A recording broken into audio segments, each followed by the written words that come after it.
ఓకేనా వచ్చేయండి fast press చేయొద్దు కదా. ఏంటి టైం రాదా? పైన వస్తుంది చూడు సెకండ్స్ కమాన్.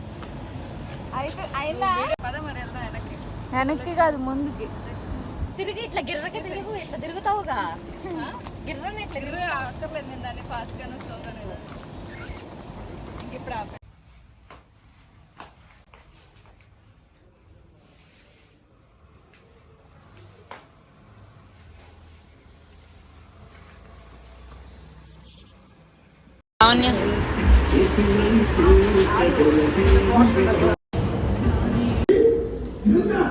కాబట్టి ఈరోజు ఇది ఒక పట్టాభిషేకం. వెళ్ళండి సాక్ష్యము, వెళ్ళండి